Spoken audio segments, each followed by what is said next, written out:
Welcome to the Rise to the Challenge podcast. Join me today. He's a keynote speaker, author, coach, entrepreneur, former comedian, former radio host. It's Steve Gamlin. How are you doing today, Steve? I'm doing great. Thank you so much for having me on your show. It's our pre-show conversation was legendary, and I look forward to now doing this live here with you. I mean, our pre-conversation was fun, so this is going to be a fun conversation. I'm excited to have you on the show. What we do with our guests is go right to the beginning. Talk about where you're from and what were you involved in growing up? I've been here in New England pretty well, actually my entire life, all 53 years. I was an active kid, did all the usual kid stuff, jumped over stuff on my bike and crashed a lot, played baseball and hung out at the park, shot hoops in the driveway with my dad and my sister, which, some of the greatest memories ever. But what I wanted to be when I was a kid was a little unusual when I saw a TV show called WKRP in Cincinnati. Now, I got a few years on you. You have to Google that one. There was this guy named Dr. Johnny Fever, and he wore sunglasses indoors, had scraggly hair, scruffy beard, wore jeans and T-shirts, and played records for a living. And I said, I want to do that. So much of my life since then has been behind a microphone and playing music. Was there something in the music industry at that time that caught your eye? Like, was there a singer, songwriter that was like, wow, this is amazing? When I was a kid, actually, it's an unusual answer. It always gets a lot of laughs. Kenny Rogers was a huge hero of mine in the late 60s, early 70s. The music that he did throughout that decade, I still listen to it now, and it just brings me so much joy. And when I would play his records at home, it would make me real happy. Then I saw this guy playing records for a living at a radio station, and I'm like, well, I want to do that because then I can listen to Kenny Rogers all the time. And it's funny. I still listen to Kenny now, and it just still music brings me so much joy.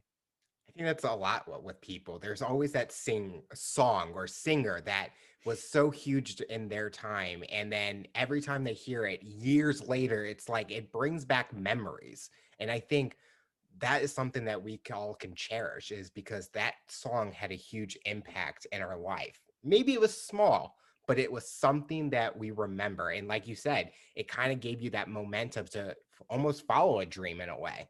Yeah. Of course, in my teens, I got into all the classic rock stuff that I still listen to as well. But I still got a soft spot in my heart and in my ears for Kenny, because a lot of that stuff is tied to memories of my dad.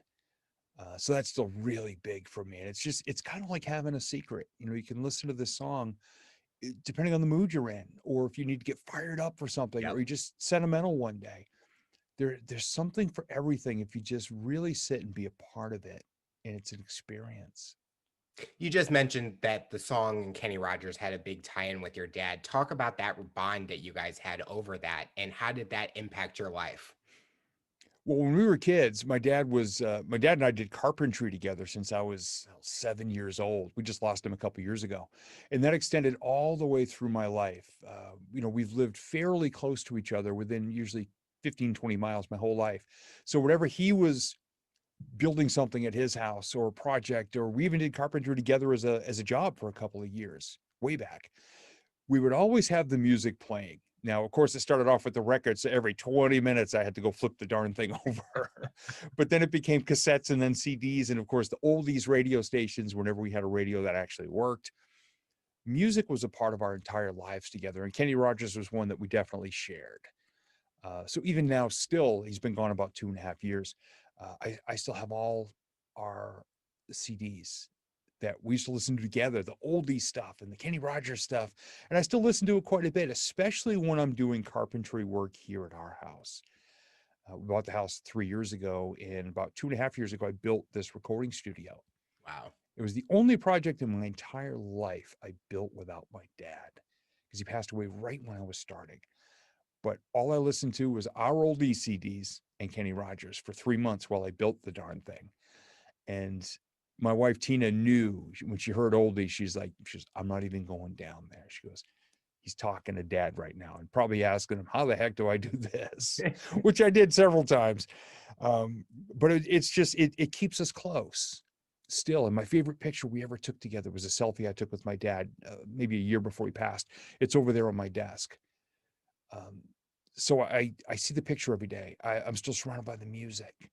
And it's just been such an important part of who I am. And I encourage all my speaking audiences to find their music, whatever it might be, and to start their days with it every day, because it can really take you somewhere and fire you up or slow you down so you can focus on stuff. There's just such a power to it. I totally agree. I think something, the power of music has something that it does with our minds that it takes us into a whole different world in a way. I think when you're stressed, you just turn on the music and it kind of transforms you into a different reality where you kind of meditate in a way. And I think I can relate. I'm not Mm, good at carpentry, but I mean I can try, but nothing's gonna get built correctly. But yeah. I understand. Believe me, that would be the same as me saying, hey, I'll do my own taxes. There's no song in the world that's going to guide me but my sister, who's an accountant, is a genius with that stuff. oh, And she has her music as well. We have stuff we shared in our teen years that will still throw a title out there and oh my gosh, I haven't heard that in forever. But the biggest smile comes across her face. And I remember at a speaking event one time, I asked people, I said, who has a song that they like to listen to in the morning? It makes them happy. And somebody said, The Lion Sleeps Tonight, which is a very old doo-wop type of song. And somebody goes, oh, I know that. A wee my way, a wee my way. And somebody else did the high parts. And the woman who suggested it turned beet red and covered her face. I said, look at the joy you just brought to this room. yeah. She goes, I'm so sorry. Now it's going to be stuck in everyone's head all day. And somebody else says, hey, I had a bad day. I had a bad morning. I don't care. And she's singing along. And I just thought, what a gift I love that. it That was is. Yeah. as you were getting older, did you have any motivations or someone that inspired you? You talked about your dad having a big impact, but was there anyone else that you kind of got motivation from? Yeah. In my early 20s, see, I'd wanted to be on the radio and do stuff with music and all this and that. Well, parenting and reality step in and say, no, no, no, we want you to get a good education and a good job with a good company with good benefits and put your head down for 45 years and retire with, a pension. And I'm thinking, boy, that's just not me. So I did do the 4 years of college. I graduated with a Bachelor of Arts in business. I barely graduated because my heart and soul just weren't in it, but I graduated. And I kind of sat in the ashes for a year just puttering around. And I had this friend named Danny who kept asking me, why didn't you ever follow your dream of being on the radio? And at this point, I was 24 years old. He was 23. And I don't know. He says, well, call the radio station in town. You listen all day long. Why don't you call them and ask them? So I finally did. And a DJ named Cindy, who's still a dear friend, said, well, there's a school down near Boston and they have a summer class and maybe you can get a job through them. Or so I borrowed $4,000 from my grandfather, whose couch I was living on at the time, went to broadcast school summer of 92. And in September, I got an internship with a radio station that we'd grown up listening to. And I Wow. drove to Danny's house and he goes, where have you been? I said, I was living down in Boston at my mom's apartment, going to radio broadcast school. And he goes, did you get a job? I said, I got an internship. Doesn't pay anything, but I'm in the door. And he was so happy and so proud. And he gave the old, I told you so thing that friends do, you big dummy. I told you to follow your dreams. And it became a 10-year career. But, the flip side to that is, and the lesson I always share is make sure when somebody believes in you that you listen to them because there's something they see in you that maybe you don't see in your mirror. Because of that shift and his believing in me and encouraging me, I went and did it. But 3 weeks after I gave him the news, he actually passed away Mm. at 23 years old. He had cancer. He had beaten it a couple of times, but it just came back very quickly and he was gone. But the gift of it was that he encouraged me to go for it. And I did my 10 years of radio. I worked 15 years worth of hours and I was just exhausted and fried. And I blew my whole life up, my career, my first marriage, and my financial stability. I just was so frustrated and falling apart that I blew it all up. And that led to the speaking and comedy and all these things. So, we fall back in the fire a lot. And like the Phoenix, we rise up. But I always joke, I said, my Phoenix rides a pogo stick. I was in the ashes in the early 20s. Danny convinced me to go for radio. I went and did it, flew really high, crashed and burned, landed in the ashes again, but then launched back out, following my passion wanting to be for other people what Danny was for me. I said, as a speaker, what I want to do is be the person who helps other people believe in themselves. And that's what I've been doing for the past 17 years. Did the people that doubted your career path understand your passion for it when you got that internship? Did they see that you really had something in this, like you really wanted to do this, and how business wasn't where you wanted to go? When I finally started to get a paycheck, I think they finally believed in it. I was an intern for 3 months. But then because my dad said this, he says, you got your foot in the door, now bust your tail so they'll never let you walk back out that door. Yeah. He said, even if you're working for free, he goes, I get it, bud. You know, we called each other bud all the time. He goes, I get it. You know, it's your trial right now. You know, you're just there as an extra, as a volunteer. He goes, but work your butt off, volunteer for everything and help out anybody you can and make sure they never want to see you leave. And that's basically what I did for 10 years. 3 different radio station groups, because one would get sold to a big corporation and they'd come in one day and go, hey, good news, a new owner's coming in. They're going to pump a lot of money into the station. Yeah, each time they forgot to tell me that money used to be my salary. We all got fired. Oh, So it's up, find another job. But hey, I survived 10 years in a very cutthroat industry. And eventually I walked away of my own decision. It was not a very well thought out decision, but as it turns out with where my life is now, it was exactly where I was supposed to be and what I was supposed to be doing. during that internship, what's the biggest thing you learned about yourself? That I could be valuable and creative and funny and with the right people, just rise up so quickly in confidence, even because I always wanted to be funny. I always wanted to make people laugh. But even through most of my career, I wasn't on air. I was a morning show. I started off as a copywriter. I was writing commercials. I wasn't even on a microphone. And then the morning guy, his name is Mike Morin, and I love him to this day for this. He approached me in the hall one day and he said, you know, this was after I was getting paid, but I was getting paid, you know, subpar wages. He says, I don't think it'll ever happen here because these guys don't spend any money. But I love your work ethic. I love your attitude. I love your sense of humor. And I think I would love to have you someday as my morning show producer. That was actually my ultimate goal because I'd been a producer my whole life, working with my dad, Mm-hmm. doing carpentry. I was like his producer. I'd get the tools, I'd pick up the materials, I did everything for him to make sure he had everything he needed all the time. And it was the best training I could have ever had. And a few months later, I was Mike's producer and we worked together every single morning, 5 a.m. every day for a year and a half until the radio station got sold. And that is still my favorite job I ever had. Was there ever a time in your radio career that it was kind of a struggle and like you were losing that passion that you had for it? Right near the end, the last couple of years, there was somebody else in the building who I butted heads with a lot. And he had been there 26 years and I had been there for about 4 at that particular group. And we did not like each other. And I allowed that to get me off my game sometimes. And that frustrated me a lot. And it was 62 miles each way from home. I was sleeping up there 2 nights a week on my boss's floor. And it just got to be exhausting. Temper tantrums with this other person and, you know, trying to keep a good product on the air. We actually took a classic rock station off of satellite and made it live again, which is complete opposite of the industry. So that was a lot of pressure and a lot of work and a lot of people that doubted us and a lot of people that really kind of took shots at us. And I just got really tired of defending my dreams. And it got exhausting.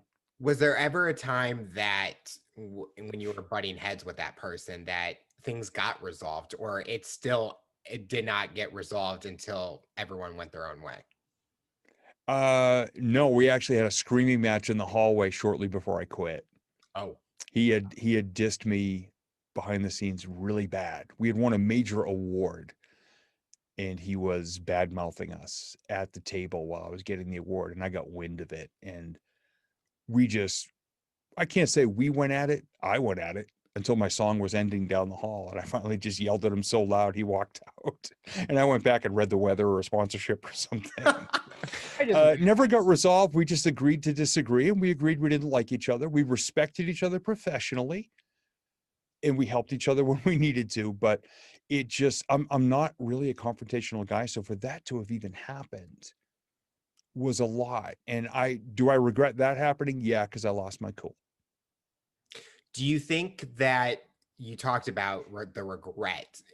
Could there have been a better way of doing it looking back on to that time? Like, should you have done it differently or just let him talk about me? I'm going to show these people what I can do. Yeah, that's probably the way I should have handled it. Should have stayed on my game and just worked hard to make our product the best it could be. And it was really a great classic rock station.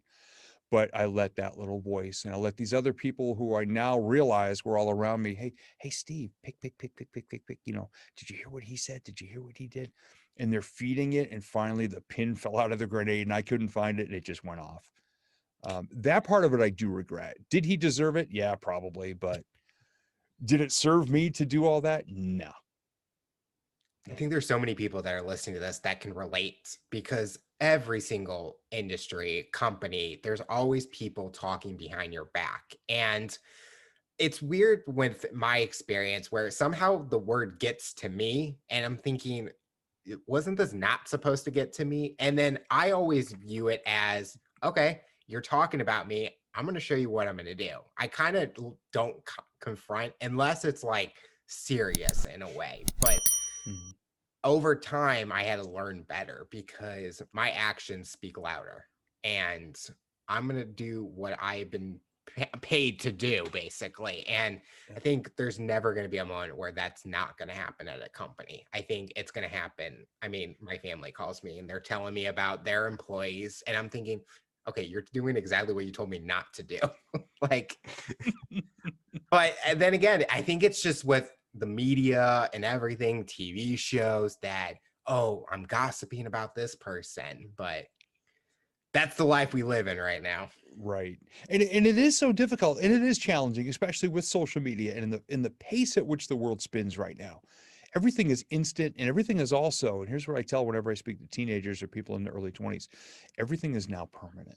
Yes. So we need, I mean, I'm a public eye person. I'm a personality. I mean, I say celebrity, but I don't mean it in a, an egotistical way. I mean, I'm just very visible Mhm. out there as a speaker, as an author, as the vision board work that I do with big companies as well.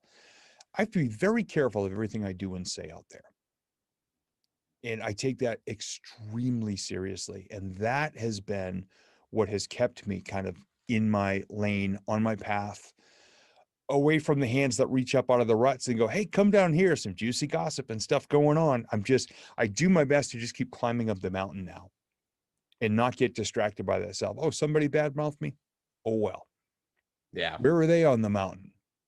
It's not that I'm looking down at them. I just say, where's that getting them to be there? I'm going to be over here working on my next book. I'm going to be here being on the next radio show as a guest. I'm just going to keep doing my thing my way and just hope to be memorable in a positive way.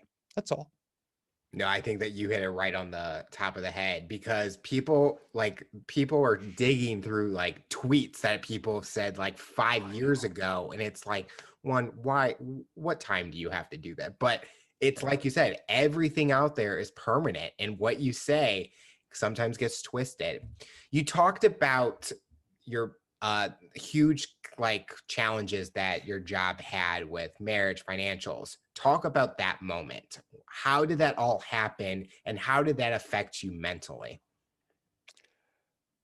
I don't remember what tripped the trigger the day I decided to give my notice and walk away. I do recall part of it was hearing that the owner of the radio stations was about to go through a divorce and might have to sell them. Now, I'd already been through two sales and just loss of job Mhm. through no fault of our own. I heard the rumblings of it and I just said, I'm done. And I typed up a resignation letter and I just gave it to my boss. Now, I didn't have a full-time job. My marriage at the time was already showing big signs of cracking due to mostly lack of communication. I wasn't around. I was sleeping at my boss's house on his floor 2 nights a week, and I was DJing weddings every weekend. We weren't communicating.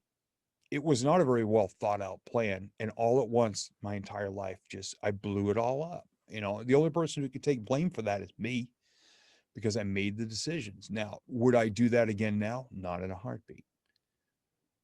That's something I regret, because that impacted a number of lives, and it impacted mine for many, many years, the repercussions of it. But I just remember, out of sheer frustration and desperation, doing that and blowing it all up. Not something I recommend, but I can't say 100% that I fully regret it, because of the life that I lead now, the career that I have now. My beautiful wife, Tina, who's upstairs, her office is right above mine. So I always point up when I say Tina. We've been together 14 years. None of this would have happened if that didn't. So I never regret 100%, but sometimes I say, I could have done it better. It says it's kind of like whatever happens, happens, and kind of it leads to the next path. Do you think it was the biggest growing opportunity because you took the hours that you were working, the relationship struggles that you had in that last relationship, and knew that you had to make changes because you had to make things better for yourself so you can be happy and not stressed out, mentally going, and all that? If I was sitting in front of a therapist, the therapist would probably drop the pen and notebook and go, "You did what?" Yeah, I did shake up that whole thing all at once, and just blew everything apart, and landed, actually wound up with family for a while. I mean, my first recording studio in my office already built at my dad's house. So I was looking for an apartment, and he says, "Why are you getting an apartment?" He says, "Just, you're up here all day anyway. We need somebody to let the dog out. Why don't you just come hang up here for a while?" And what started off, what could have been a walk of shame, actually turned out to be the greatest gift of my life, because his health started to fail shortly after I got there. So I wound up there for a number of years, basically taking care of everything in the, physical work around the house and in the yard that he couldn't do as much as he used to. And all of this stuff, it turned into, just like every other part of my life, when I got over the fact that, I'm here because I did something bad. No, I'm here because I'm supposed to be here right now. Mm-hmm. And when you start to accept that, and you start to forgive yourself for maybe a shortcoming or something you did in a rash way that blew up in your face, I started to be very open to say, okay, I'm supposed to be here. Now let me add the most value I can here. And it turned into just the most amazing years, because I got to really help out my dad. We didn't know that it was eventually going to cause him to pass away. But my stepmom used to tell me, you don't have to be in any rush to leave here. I'd say, okay. Said, because if you did, and she goes, no pressure, we'd probably have to sell the house, and it would kill your dad, because he built the house. That was going to be their forever home for their retirement. And 20 plus years in, he passed away. So I was supposed to be there for that amount of time. And because it gave me a safe place to be in my recording studio, to be in my office, to run my businesses, and still be able to kind of keep an eye on him and their home and take care of stuff. So when you start to do that and stop beating yourself up and punishing yourself over for some of the decisions that you've made, you get to rise out of the ashes a little easier, with a little less guilt, and then move on to the next thing, and just be in this. If you can land in a safe spot like that, you can really enjoy the growth process coming back from it. Now, I get not everybody has that opportunity and that option, but I did. And I'll be grateful when I'm 98 years old, sitting on my front porch in a rocking chair. I'll be grateful for those years that I got to be that much closer to my dad, and also rebuild my life in the process and create what I get to enjoy now, which is just, it's amazing. I couldn't have even imagined, but I'm enjoying it. I mean, I could imagine it because I do the visualization work, but it's been quite a journey and quite a process. And it's amazing that I get to build a career sharing it with other people now. So talk about that career. What made you want to get into the career path that you are in right now? I really wanted to, like I said earlier, the lesson of my friend Danny, helping other people believe in themselves when they don't, and to see things in their mirror that you see, but they don't see in themselves. At the end of my 10 years, the last big event that I remembered was a concert that we put on up in the Lakes region of New Hampshire. There were 15,000 people there, and our radio station group put it on. And I got to get up in front of 15,000 people. By then, I was okay on a microphone and introduce this band. Brad Delp, who was the lead singer of the band Boston, he had a little side project called Beetlejuice, and they played all these Beatles songs, and they were amazing. And I got to get up on stage in front of 15,000 people and introduce them, and they'd all become friends. So it was incredible. And I got to sit at the side of the stage watching the show. We had fireworks at the end.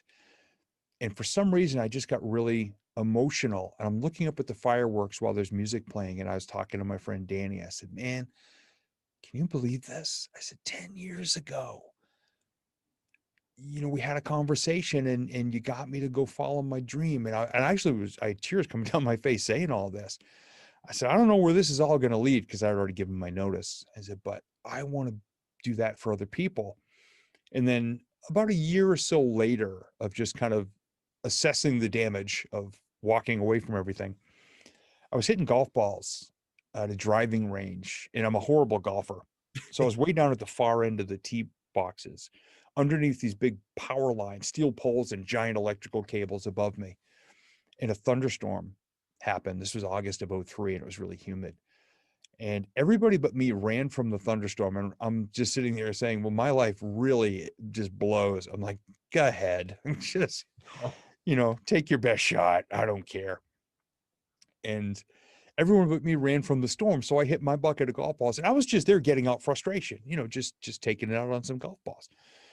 And so I hit my bucket of golf balls. And then I saw two full buckets right near me. Two guys ran from the storm. They were long gone. So I hit my bucket in their buckets.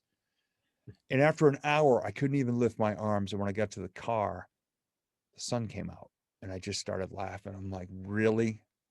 And I just thought it was the funniest thing. I'm like, really? Now that I'm out from under the power lines, you make the rain and the thunder and lightning stop. And I just started working with a brand new life coach right about that time, friend of a friend through networking. And he said on our weekly call, he goes, so how was your week? And I go, put your pen down. And his name was also Dan, just like my friend Danny. I said, put your pen down. And I retold the story of hitting golf balls in a thunderstorm under lightning and power lines and barefoot in the wet grass. And I just tried to make it as funny as I could. It was really self-deprecating, but I just tried to make it funny. And he said, I got two questions for you. Are you this open and honest about your life with everybody? I said, yeah, in a self-deprecating way, but yeah, kind of. He said, you ever thought of being a motivational speaker or a stand-up comedian? And he goes, I think you would be great at both. And I said, I've secretly wanted to do both for a long time, but I never knew how to pursue it or had the guts to go for it. On his desk was a little brochure from a local community college. He said, in 2 weeks, there's a once a week for 6 weeks night class called Intro to Stand-Up Comedy. If I send you this, will you go? Yeah. And have you ever heard of Toastmasters? I said, the place where they teach you how to speak? He says, well, basically, yeah. They'll help you craft your stories and get comfortable and learn how to use your voice and your body and your face and your pauses and your timing. He says, I think you'd really be great at this. And 3 weeks later, I was at my first Toastmasters meeting. Wow. So just being. And again, someone believed in me when I didn't and just pointed me in that direction. In my first Toastmasters meeting and my first stand-up comedy class, I just said, oh my gosh, this is it. I love this. And 17 years in, I did stand up for 7 years. Now I just focus on the speaking. And 17 years in, I'm still having the time of my life sharing stories and just trying to help people believe in themselves more. Isn't it interesting? Two people named Dan or Danny I know, right? both had the same mindset of telling you you need to pursue this and got you to do that. And then it ended up being a favorite passion of yours, and you did it for years on. It's just, Yeah. it's crazy how the world works. It had to be like your friend Danny calling in from your life coach Dan, telling him to tell you this. Yeah. It's amazing. And I still remember the day that I actually realized, I think I was in the middle of a speaking event, that both their names were Dan. And I just started laughing in the middle of an event. I'm like, okay, I have to explain why I'm laughing. I just realized that both people who impacted my life with a conversation Mm-hmm. or a question. I mean, we have so many conversations every single day, but if we sat and listened to how profound a moment can be, like sometimes somebody will say something and be like, ah, yeah, whatever. But these two conversations, which both happened when I was at pretty low points in my life, gave me the hope. And I just came right back up out of the ashes. I mean, I used to say to people, I said, you know, my Phoenix rides a pogo stick, I swear, because I'll go do something and be successful at it and maybe make a decision or a life situation happens. In the case of COVID, I mean, I own two event-based businesses. I've been a DJ for almost 28 years, own my own company, and also a speaker. Well, last year, all the events went away. Mm-hmm. So as far as the structure of my business and the platform, it fell back into the ashes. But what did I do? Started doing virtual work, you know, built this recording studio, and now I use it for all my videos, my radio shows, my interviews, my podcast, my social media lives, Facebook Live, YouTube, all that stuff, because the live events haven't been there for a while. So we just keep reinventing ourselves, and actually created a whole new way to deliver one of my programs because I couldn't be on stage to do it. And one of my coaches, his name wasn't Dan, it was Lonnie. And Lonnie said, well, hey, brother, you can't get out on stage. He goes, how about we figure out a way to deliver this and people can just go through it at their own pace, but then we get you doing these monthly group coaching thing. And I'm doing that now in the corporate world. And the clients are actually loving it more than just going and doing a 2-hour live event, you know, set it and forget it. We're building these ongoing relationships. So just be aware of what these conversations are, and don't be afraid to think out. People say outside the box or pivot. I said, look, don't be afraid to bounce your business off the wall a different way. Mm-hmm. You might just be surprised at the craziest sounding thing might be the perfect thing to do. With the big difference between being on stage and doing it virtually, how do you keep the listener or the viewer engaged in what you're doing? Because easily they can just click a button and then they're not watching you anymore. When you're on stage, they're in the room basically. So what is your tactic to keep people engaged at all costs of your speeches?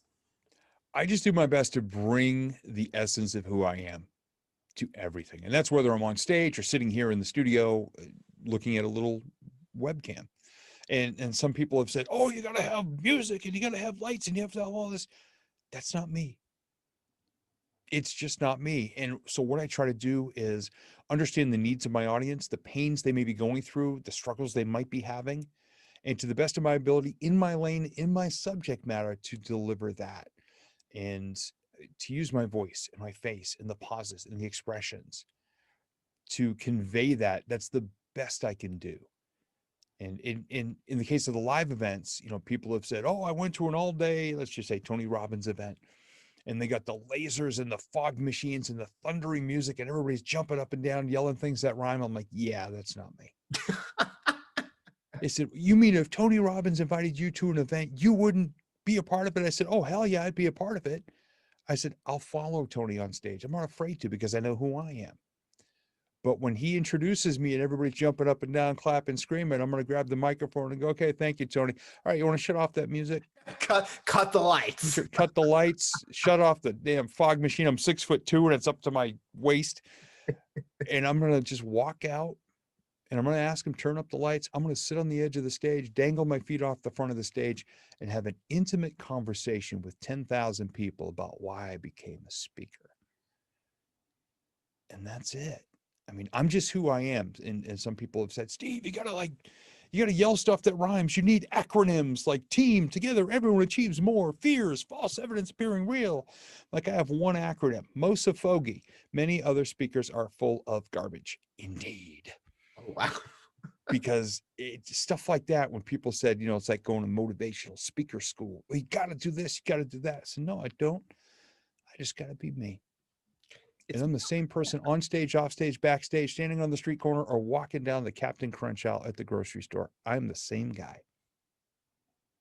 I think that's so true because when I listen to speakers, I want the authentic ones, like the ones that I know that are real. Because I can probably tell if a speaker is not real because they're using lingo that I've never even heard of, or like acronyms and stuff. It's like you almost sound like you went to a school to learn this, so you're telling us that. Right. Just be real, because I think that's why I love doing these interviews is we dive deep into our guests and really get deep and really hear them talk about their journey. And that's what intrigues me the most, is because I'm on this journey with them almost, and I want to learn. And I think my guests share valuable information when it comes to that. And it's all about being authentic. Oh yeah. And someone asked me, this was about 10 years ago. Her name is Karma Spence, and she's out on the West Coast, I believe. And she was writing a book, and she put a post in the National Speakers Association Facebook community, said, if you had a superpower as a speaker, what would it be? And I happened to be online right when she posted it, and I typed all in caps, authenticity. And she instantly shot me a message. She says, I love that answer. Could I interview you and include you in my book? Wow. Yeah. The book just had its 10th anniversary recently, and she had me on her show, and she says, I still remember the day I hit post, and all of a sudden this word authenticity pops up. And I said, that is my number one word. It still is. That's And all. you just need to be yourself. You'll never see me in a video with a rented Lamborghini mansion or yacht. Because too many speakers, you know, those are rented, right? For a lot of those videos, you know, hi, I'm all about success. Here's my car. Oh, there's the guy repossessing it. There's actually a studio in California, and I heard about this recently from another speaker. It's a studio, but one of the things inside of it, one of the sets, is the inside of a private jet. It's actually a recording studio made to look like the inside of a private jet, and all these people are recording their success videos in the fake private jet. I will never do that. No, like, well, I wouldn't even do that anyway. Like, well, if I'm recording something, I don't want to showcase, because then people are going to perceive me as something else that I'm not. Right. And I think again, with social media, it's almost like, who wants the likes? You're posting this photo because you want everyone to hit the like button. And I think the private jet, it's like, come on. Yeah. Do you Yeah. have a favorite speaking event that you've done in the past? One of the Something that ones has that, like a big impact on you. yeah, it actually just, we had the 4-year anniversary the other day. I think it was 4 years. Phoenix, Arizona.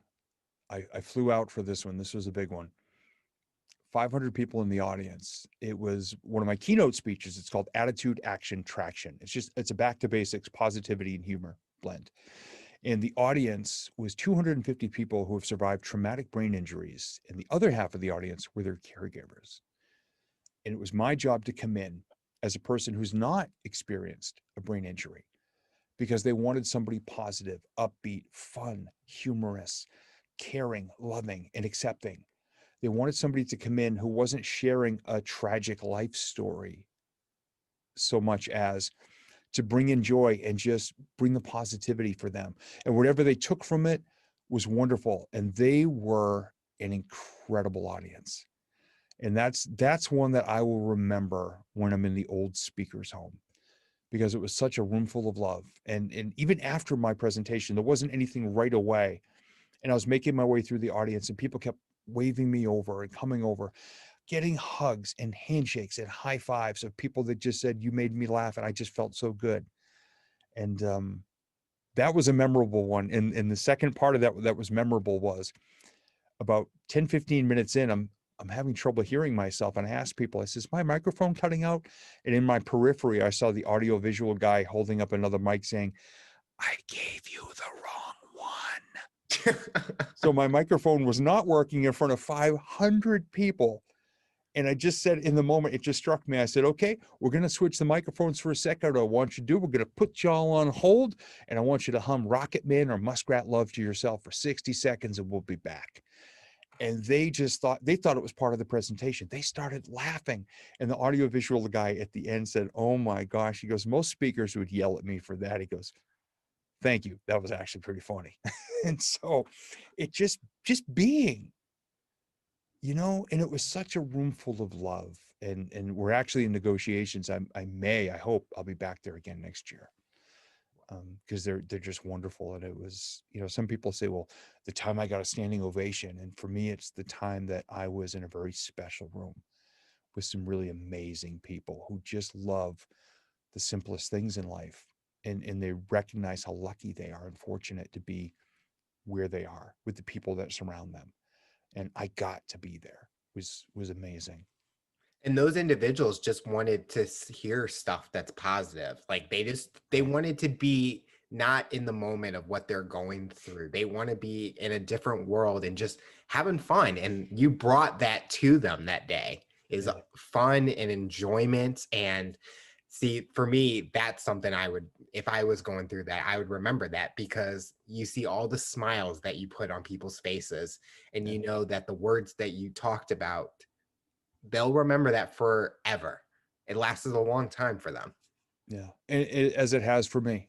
People, that was years ago, and that was many speaking events ago. Then people still ask me, which one really touched your heart? And that was a big one. There's been a number of them for different reasons, but that one was that will always humble me a great deal. It was just amazing. Earlier in our conversation, you talked about with your first job where the big explosion happened with marriage financials. What have you been doing now to make that all better with your relationship now? What I did actually after my divorce and for a couple of years, didn't date at all for about a year and a half, because I said, look, I see people all the time that they get out of a relationship and then all of a sudden their Facebook status is in a relationship. And it's like, wait a second, did I not see that right 12 hours ago? You're in another relationship. And what happens is, if we don't work on ourselves enough, if we don't identify the stuff that we really want to work on and change, the history is going to repeat itself. So I intentionally said, look, I need to be a better man, or I want to be a better man. I want to be more communicative. I want to be more inclusive about, big decisions and things. I want to be the guy, because I'm a hopeless romantic at heart. So I always want to be the guy that honors the woman that I'm in a relationship with, leaves silly notes and just does silly, funny stuff, but really takes to heart and appreciates and respects and honors the relationship. So I did a lot of reading, I did a lot of note taking, I did a lot of intentional work so that I would be the perfect partner for the woman that I was also in my mind. I'm like, okay, what would be my perfect partner?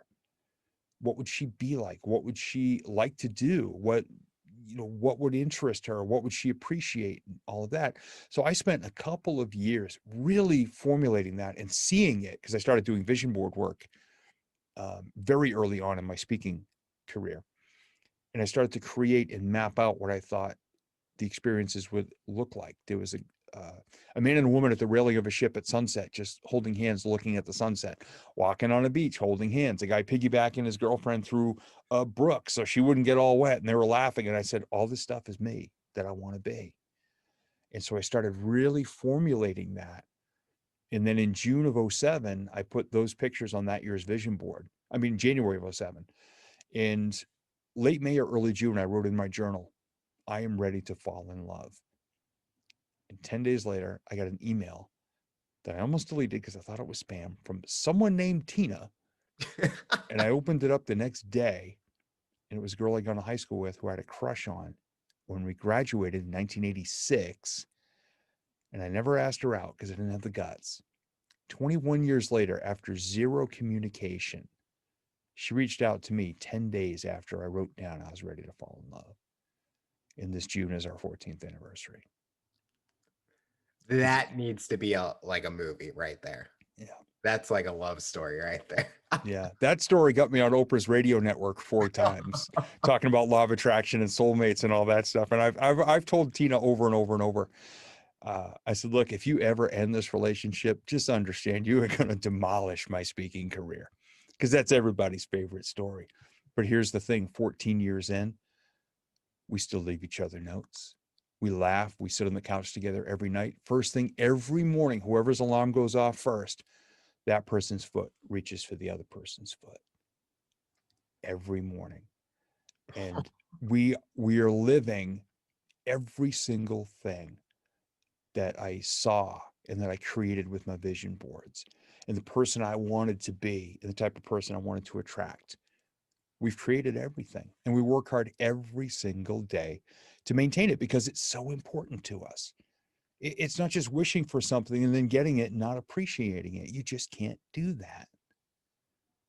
So we're building a forever because of how we communicate with each other and how we respect each other and how we look out for each other and how we defend each other. I mean, this past year and a half in business, owning 2 event-based businesses has not been easy. She has been there for me, on some really down days when I lost hope for stuff. And I'm just, am I really supposed to be doing this? Because this is starting to hurt. She's always there. And that's the me and the partner I wanted to create. I got it in just jackpot. And I always respect it, and I always appreciate it, and I always work really, really hard to live up to the me that I wanted to be. And I try to share that with my audiences as well. It's not just luck. My dad always had a phrase that people would look at him and what he had and created and go, "Oh, friend, you're lucky." And he would go, "Lucky my," we'll just say, "but." It's not what he said. He goes, "I work for this." And I always try to stress that to people. I mean, you're not lucky because you have a podcast and a show. You work hard for this. You work hard at it. You're a very good host. The questions have been amazing. Thank This you. is all good stuff, because I'm so tired of people going, "So, Steve, here on the list it says you like this. Tell me about that."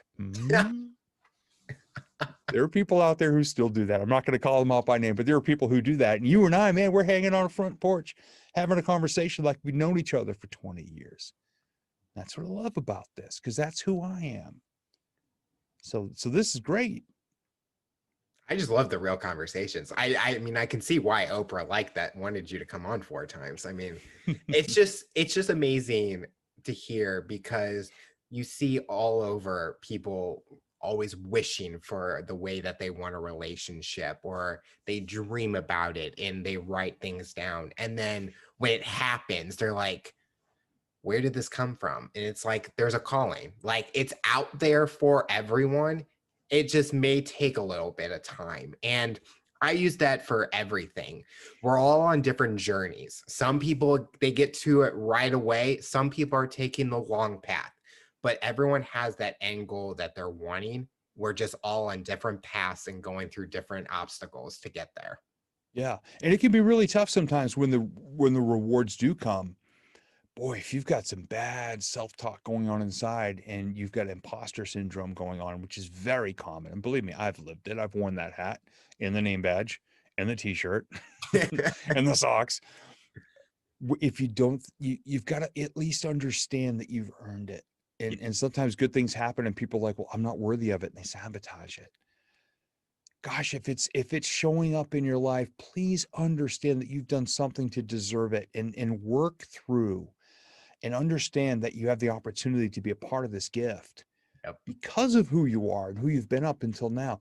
Keep at it, keep growing, and don't be scared of things like that, because when you're 80, 90 years old sitting on the front porch, you're going to wish you'd been brave enough to pursue it or accept it and understand that you are worthy of it. I'm worthy of any stage I get on. Not because I'm egotistical of saying that, but I've worked so hard at this. And every time I get on stage, it's a gift to me and I'm honored. And so I get on a stage and I work my hardest to reach the people sitting way in the back of the shadows, who may have sat in their car and come in late because they didn't think they were worthy enough to even be there to hear a message. And the reason I work really hard to reach those people is I used to be that person. who didn't think he deserved what he got. Yep. And now I appreciate everything. And there are days I'll say, what the heck did I go through in a previous life to deserve this? Because whatever it is, I'd go back and endure it again. Because I am really enjoying this journey. As tough as some of the days get, I just love this. I wake up every single day and try to leave at least one situation a day better than I found it. And that was advice that I learned from my grandfather. He never even said it, he just lived it. I've had a learning process because I always thought anything I did, I'm like, well, I could have done this better. And I've now realized that you have to enjoy every moment. If you got something exciting, enjoy it. And then after it's done, you're on that next path to the next goal that you want to work on. Yep. So I think that's something that people can take from this also is enjoy the moment because you never know when it can end. Oh, And yeah. that's reality. Everything can get taken away in seconds. You got to Yeah. enjoy it, live for the moment, live your life. And that's an important thing nowadays. I think during this time it's hard because people are struggling, but enjoy the time with your family, enjoy the time with your friends, get on a phone call with them. This has been probably the time where people interaction has been lessened, but the way we communicate with each other has increased so much because we take it for granted how much people around us had on us. Mm. Yeah, it's true. I mean, connection is one of the biggest things that a lot of people have struggled with because we can't just be the face to face, big crowds, concerts, and all this stuff, and even family dinners and reunions because we got people with, compromised health. What I love to do is get on like Messenger on my phone because Mhm. there's a little microphone button and you can do up to 60 seconds. I love just picking a friend and leaving a random message.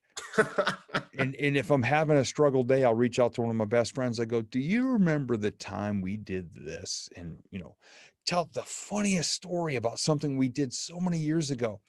Every single time I do this, those people will reach back out to me, whether it's another voice message or a phone call or a text, and say, "Man, how did you know I needed to hear that today? That was the highlight of my day."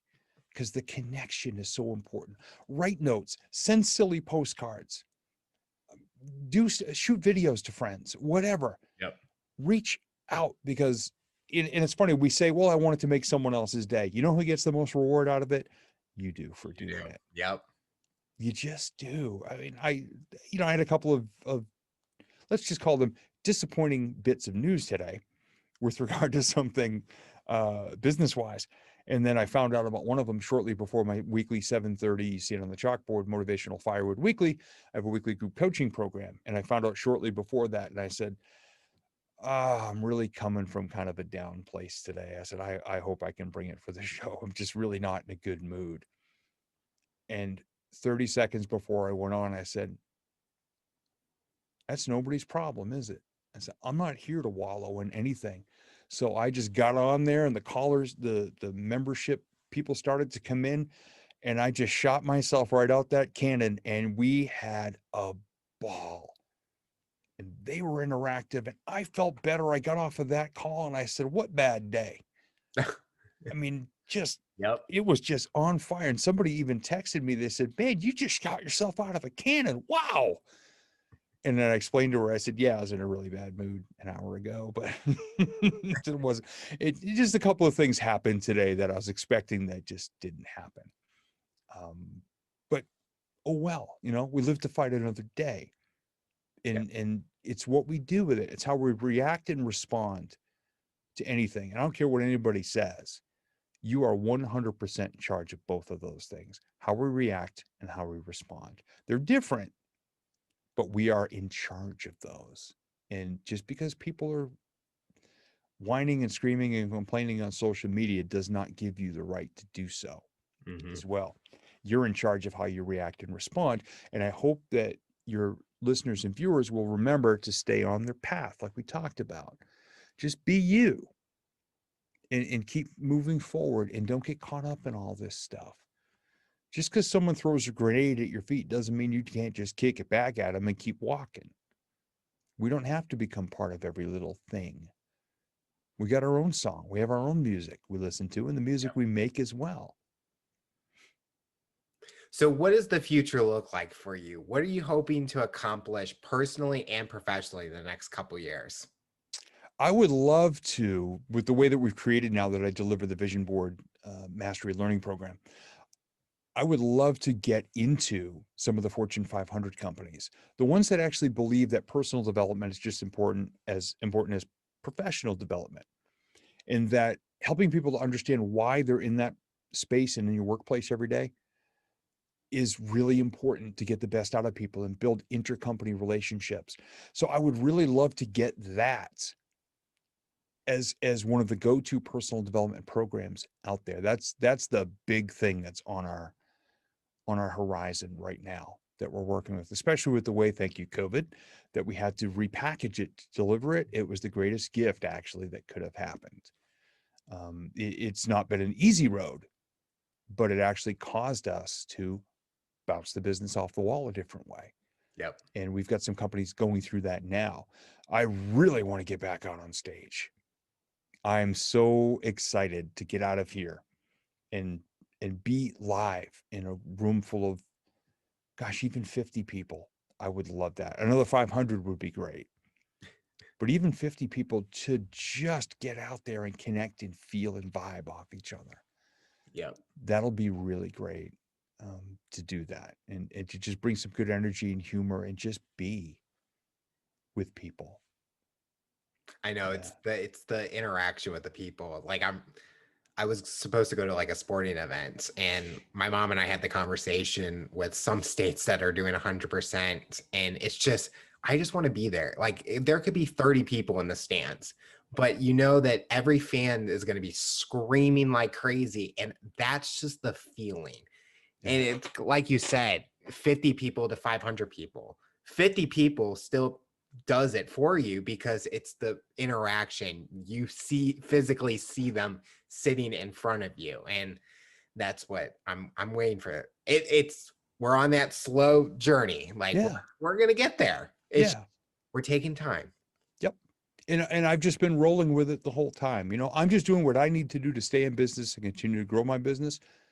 And that's all. Yep.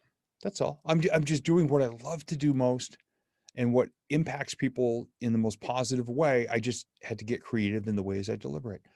That's all. And there were gifts in it along the way. I mean, ways that we now do business that I never would have thought of before. Yes. So it's just taking whatever's going on and just keep panning. You'll find some gold in there somewhere. It's not easy. The gentleman who was my digital marketing guy, my web guy, my everything, my coach, my mentor, I mean, a brother to me, passed away a couple of months ago unexpectedly. So that's been a part of this journey. But what he taught me and how far he brought me led to the group of people that I'm now working with to go next level. So everything that we do and everyone we meet is part of our road.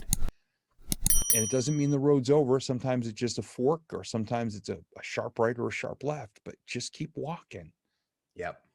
Just keep moving. And you're going to find the next people. If you're walking up a mountain, you're going to see somebody coming down. Well, they've already been to the top. Why don't you strike up a conversation with those people? Hey, I'm heading up. It's my first time on this mountain. Which way should I go at the top? Where's the best views today? They'll tell you. But you got to be climbing. You got to be willing to put in the work. Yep. The final question I'll ask you, for someone that's listening to this interview based on your journey and experience, what tips or advice would you give them to overcome obstacles, accomplish their goals, and rise to the challenge? Every single day, this is something I've been doing now for a little over 9 years. Be grateful for something that happened yesterday. And every morning, the first thing I do is I put pen to paper. I have a blank journal, gratitude journal, and I write down the words good stuff. I write down the date, good stuff, 1, 2, 3. And in less than a line each, I'll write down my 3 favorite moments from the previous day. Not to just every day say, I'm thankful for my health, my family, and my home. Every day identify. And what that's going to help you to do is no matter what's going on in the world around you, you've got at least 3 amazing moments per day.